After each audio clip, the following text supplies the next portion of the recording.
مسلمانوں، تم پر اللہ کے رستے میں لڑنا فرض کر دیا گیا ہے، اور وہ تمہیں ناگوار تو ہوگا،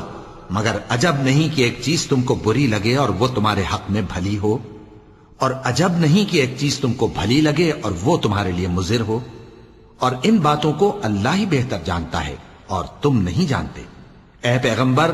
لوگ تم سے عزت والے مہینوں میں لڑائی کرنے کے بارے میں دریافت کرتے ہیں، کہہ دو کہ ان میں لڑنا بڑا گناہ ہے،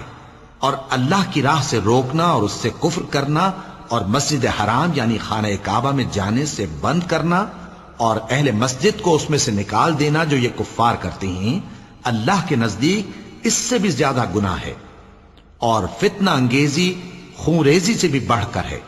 اور یہ لوگ ہمیشہ تم سے لڑتے رہیں گے، یہاں تک کہ اگر مقدور رکھیں تو تم کو تمہارے دین سے پھیر دیں، اور جو کوئی تم میں سے اپنے دین سے پھر کر کافر ہو جائے گا اور کافر ہی مرے گا تو ایسے لوگوں کے اعمال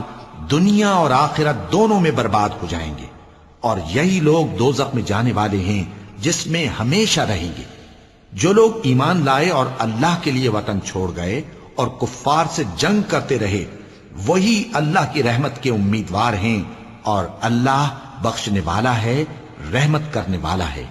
اے پیغمبر، لوگ تم سے شراب اور جوئے کا حکم دریافت کرتے ہیں، کہہ دو کہ ان میں گناہ بڑے ہیں اور لوگوں کے لیے کچھ فائدے بھی ہیں، مگر ان کے گناہ فائدوں سے کہیں زیادہ ہیں، اور یہ بھی تم سے پوچھتے ہیں کہ اللہ کی راہ میں کون سا مال خرچ کریں، کہہ دو کہ جو ضرورت سے زیادہ ہو۔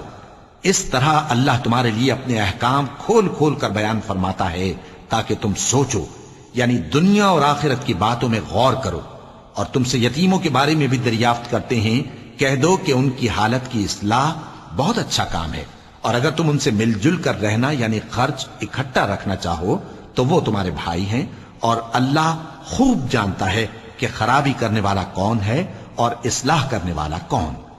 اور اگر اللہ چاہتا تو تم کو تکلیف میں ڈال دیتا، بے شک اللہ غالب ہے، حکمت والا ہے۔